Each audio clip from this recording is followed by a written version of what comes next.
अस्सलाम वालेकुम जी। मैं हूं आपकी मेज़बान सायरा सैयद और आप लोग देख रहे हैं मेरा यूट्यूब चैनल, तो सब्सक्राइब करना नहीं भूलिएगा। अच्छा जी, आप कुछ कच्चे के डाकू के हवाले से बात कर लेते हैं। तो कच्चे के डाकू के हवाले से खबर क्या आई है कि उन डाकुओं को जो असलहा सप्लाई करने वाले 6 स्मगलर्स थे वो बिलाखिर गिरफ्तार हुए हैं। और वो जो असलहा था स्मगलिंग के लिए, उनको जाने के लिए, जो कच्चे के डाकुओं को बेसिकली उन्होंने स्मगल करना था, वो भी बड़ी तादाद में जी बरामद हो गया।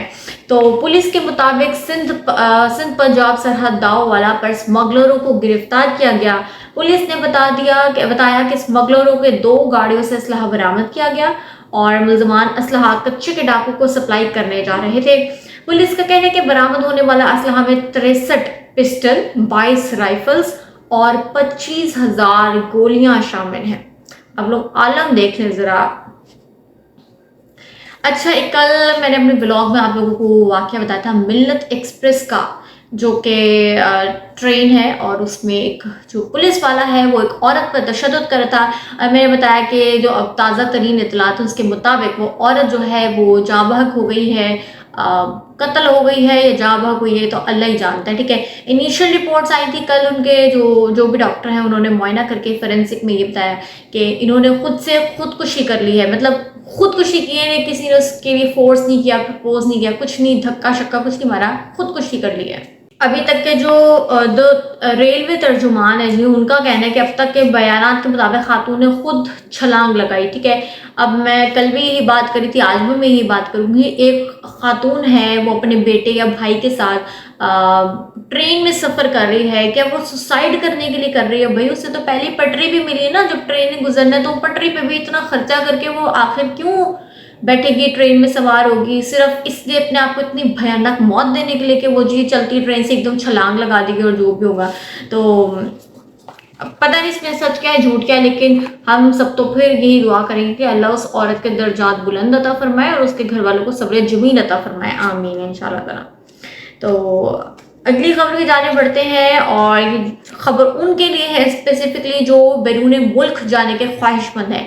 आप लोग आई डोंट नो किस तरह से अप्लाई करते हैं, डंकी वाला सीन तो आप समझे बिल्कुल ही ख़राब है, इलीगल है और ऑब्वियसली। ठीक है, तो वो ठीक हो भी कैसे सकता है? इसके अलावा जो भी आप लोग एजेंट्स, जो कंसल्टेंट्स होते हैं उनसे रब्ता करते तो आप लोग उनको पैसे भी दे देते हैं। तो आप लोग कोई उनसे रिटर्न में लेते हैं कि भाई ये हमने आपको पेमेंट कर दी? कोई प्रूफ, कोई स्क्रीनशॉट कुछ होता है आप लोगों के पास? अगर नहीं है और आप लोग इस तरह के फराख देने से उनको पैसे दे रहे हैं कि हमें ये बाहर भेज देंगे, तो खबर सुन लीजिए। आप लोगों के लिए खबर आई है, बैरून मुल्क जाकर रोजी कमाने के ख्वाहिशमंद कराची के नौजवानों के साथ 2 करोड़ रुपए का फ्रॉड हो गया। आप लोग अंदाजा करें, 2 करोड़ रुपए मामूली अमाउंट नहीं है। जराये के मुताबिक मुतासरा अफराद का कहना है कि डिफेंस फेज 8 में निजी कंपनी ने सऊदी अरब और दुबई में मुलाजमत के लिए रकम ली। ईद के बाद कंपनी के दफ्तर पहुंचे तो ताला लगा हुआ था। मुतासरा अफराद के मुताबिक कंपनी का मालिक 2 करोड़ रुपए से ज्यादा लेकर फरार हो गया और 80 से ज्यादा अजाई मुतासरा नौजवानों ने कानूनी कार्रवाई के लिए मुतलका थाने से रुजू कर लिया है, जिसके बाद पुलिस की तफ्तीश जारी है। अब उसे 2 अफराद से तो भाई 2 करोड़ मिल गया और 80 लोगों ने, 80 से ज्यादा जो मुतासरा नौजवान हैं जो बाहर जाने के ख्वाहिशमंद हैं, उन्होंने फिर कितने कितने पैसे दिए होंगे और अब वो मालिक हाथ आता है। भला आप लोगों से रिक्वेस्ट है भाई इस तरह के फ्रॉड और स्कैमर से बचने के लिए, क्योंकि ये प्रिटेंड करते हैं कि हम ही कंसल्टेंट हैं और हमने ही आपको उठा के जी अपनी गोदी में बाहर छोड़कर आ जाने किसी भी मुल्क पे। तो खुदारा आप लोग स्क्रीनशॉट्स रखें फॉर प्रूफ और कभी भी इस तरह से पेमेंट ना करें वो, और कभी भी एक्साइटमेंट ना उनको शो करें कंसल्टेंट को कि आपको तो बस जाना है, बाहर जाना है, बस जैसे भी करके जाना है। क्योंकि जब वो देखते ना कि आप तो बहुत ज़्यादा मतलब वो हैं क्यूरियस है और बस आपको जाना है किसी भी तरह, तो वो आपसे और पैसे पैसे पैसे डिमांड करते हैं। वो कहते हैं अच्छा इस बंदे को अब हम कोई भी लालच देंगे, तो उस लालच में आएगा, इससे कितनी पैसे मांगेंगे उतनी पैसे हमें कहीं से भी अपने आप को कत्ल करके भी इसे करोड़ रुपए ला के देना होना, ये हमें ला कर देगा। तो आलम यहाँ ये और पाकिस्तान के हालात तो आप देख ही रहे हैं। आगे कराची में कोई कम डकैतियाँ, वारदातें, चोरियाँ हो रही हैं और अब ये सब है। तो अल्लाह आप सबको महफूज रखे, अल्लाह हम सब पर, हम सब के हालों पर रहमत फरमाए, आमीन इंशाल्लाह ताला। तो थोड़ी सी अपनी कॉमन सेंस को यूज़ किया करें, यही आप लोगों से मैं कह सकती हूँ। ठीक है, अगली खबर की जाने बढ़ते हैं। تو جی ایک سروے ہوا ہے اور اس کے مطابق پاکستانی عوام کا یہ کہنا ہے کہ جو بھی کوئی مجرم ہوتا ہے نا اسے سزا کے طور پہ سزائے موت دے دیا کرو، سیدھی مطلب اسے پھانسی کے پھندے پہ لٹکا دیا کرو۔ تو گیلپ پاکستان نے سزائے موت دینے کے حوالے سے پاکستانی عوام کی رائے پر مبنی نیا سروے جاری کر دیا، جس کے مطابق 45% پاکستانیوں نے سزائے موت کے قانون کی مکمل حمایت کی۔ ان پاکستانیوں کا کہنا تھا کہ سنگین جرائم میں ملوث مجرموں کو سزائے موت دینا درست عمل ہے۔ سروے میں شامل 39% پاکستانیوں نے سزائے موت دیے جانے کی مخالفت کرتے ہوئے کہا کہ کسی بھی صورت میں کسی کی جان لینا غلط ہے۔ اچھا، سروے میں شامل 11% پاکستانیوں نے مجرمان کو سزائے موت دینے پر درمیانہ موقف اختیار کیا اور نہ ہی کھل کر اس کی حمایت کی اور نہ ہی مخالفت، جبکہ 5% افراد اس سوال کا جواب نہیں دیا۔ آپ لوگوں کا کیا خیال ہے؟ یہ جو گیلپ نے ایک سروے کیا ہے کہ ایک جو بھی کوئی مطلب مجرم ہے جس نے سنگین جرم انجام دیا ہے، آپ لوگوں کا کیا خیال ہے کہ اسے واقعی سزائے موت ہونی چاہیے یا نہیں؟ مجھے کامنٹ سیکشن میں ابھی کے ابھی ضرور بتائیے۔ آخری خبر کی جانب بڑھتے ہیں، وہ تھوڑی انٹرٹینمنٹ سائڈ کے حوالے سے ہے۔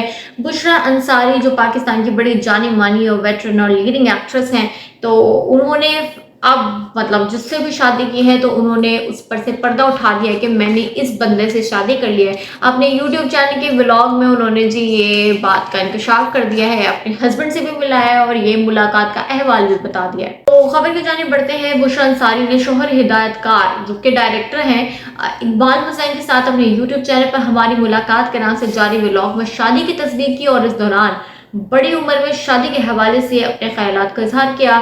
بشریٰ انصاری کا کہنا تھا کہ اقبال حسین کی طلاق مجھ سے کچھ عرصہ پہلے ہوئی اور میں نے کچھ عرصے بعد طلاق لی، لیکن ہم دونوں اس وقت تک ایک دوسرے سے ملے نہیں تھے۔ میں نے اپنی طلاق کے حوالے سے کبھی کسی سے بات نہیں کی تھی کیونکہ مجھے طلاق کو قبول کرنے کے لیے 1.5 سال کا عرصہ لگ گیا۔ اس موقع پر اقبال حسین کا کہنا تھا کہ وہ اپنی عمر سے بڑی خاتون سے شادی سے جڑے معاشرے میں رائج منفی رویوں کی حوصلہ شکنی کرنا چاہتے ہیں۔ جوڑے کا کہنا تھا کہ اگر کسی کی طلاق ہو جائے یا اس کے ساتھی کا انتقال ہو جائے تو اکثر بچے اپنے والد کی شادی تو کروا دیتے ہیں، لیکن والدہ کے بارے کوئی نہیں سوچتا، جیسے زندگی جینے کا انہیں حق ہی نہیں ہے۔ اگر زندگی میں آپ کو مخلص ساتھی ملے تو اس کے ساتھ نئی زندگی شروع کرنے میں کوئی حرج نہیں ہے۔ اچھا، ہمارے معاشرے میں طلاق کی شرح بہت زیادہ ہے اور لوگ شادیاں تو کر لیتے ہیں، اس کے بعد ایڈجسٹمنٹ نہیں ہو پاتی ہے، وہ اس لیے کیونکہ حالات کی تنگ دستی ہوتی ہے اور کچھ ہماری انڈرسٹینڈنگ نہیں ہو پا رہی ہوتی ہے۔ تو میرے خیال سے ہر رشتے کو ہمیں ٹائم دینا چاہیے۔ اب ہم نئے آفس میں موو کرتے ہیں، وہاں بھی تو ہماری کسی سے نہیں نہ بن رہی ہوتی، ہم اس ماحول میں ہوتے ہوتے ایڈجسٹ ہوتے ہیں نا، کیونکہ ہمیں یہ ہوتا ہے کہ ان دا اینڈ ہمیں یہاں سے کچھ ملنا ہے، اور وہ کچھ کیا ملنا ہے؟ ہمیں یہاں سے کسی سے پیار محبت نہیں ملنا، لیکن ہمیں یہاں سے ہماری تنخواہ ملنی ہے۔ اس تنخواہ کے لیے ہم لوگ چپ کر کے رہ کر سہ رہے ہوتے ہیں۔ اب یہاں سوال شادی میں آپ کی زندگی کا آ جاتا ہے۔ تو میرا یہ خیال ہے کہ زندگی جو مطلب آپ شادی کرتے ہیں تو اس انسان سے یہ نہ سوچیں کہ ہمیں کیا ملنا ہے۔ اگر آپ کو ملنا بھی ہے نا تو جتنا آپ اس کے لیے کریں گے نا وہ بھی ان ریٹرن آپ کے لیے ضرور کرے گا، آج نہیں تو کل تو ضرور کرے گا۔ اور بس انڈرسٹینڈنگ از دا بیسک کی۔ مجھے لگتا ہے رسپیکٹ کے بعد اگر کوئی چیز ہے نا تو وہ انڈرسٹینڈنگ ہے کہ آپ اس کو سمجھیں، وہ آپ کو سمجھے۔ اور میرے خیال میں جو مجھے لگتا ہے کہ میں اپنی زندگی میں بھی ایسے کرتی ہوں، کچھ کسی کی مانو اور کچھ اپنی منواؤ، لیکن اپنی منوانے کے لیے پہلے آپ کو کسی کی ماننی ہوگی۔ کسی پر خود بھروسہ کریں گے تو وہ نیکسٹ ٹائم آپ پہ بھروسہ کرے گا، اور میرے خیال سے اسی طرح آپ لوگ چلتے رہیں گے نا تو وہ زندگی بہت کامیاب اور لاجواب ہوگی۔ میری دعا ہے کہ ہر جس کسی کی شادی ہونے والی ہے یا ہو چکی ہے یا ابھی رہتی ہے اور ہونے والی ہے جو بھی، تو اللہ ان سب کے نصیب بہت اچھے کرے، نیک نصیب کرے اور سب کو اس طرح سے آپس میں جوڑے رکھے۔ کوئی طلاق کی نوبت کبھی نہ آئے، اس طرح کی کبھی کوئی لڑائی یا مس انڈرسٹینڈنگ ہی نہ ہو، خدا نہ خواستہ کہ آپ لوگوں کی طلاق تک نوبت آئے، اور اللہ پوری دنیا کے ہر کسی بندے بندی کو، بچے بچے کو، بزرگ خاتون مرد سب کو خوش رکھے۔ انہی دعاؤں کے ساتھ آپ سب سے لیتی ہوں اجازت۔ آپ لوگوں کو میرا ولاگ کیسا لگا مجھے کامنٹ سیکشن میں ضرور بتائیے گا۔ آپ لوگوں سے ملاقات ہوگی انشاءاللہ اگلے ولاگ میں، تب تک کے لیے اللہ حافظ۔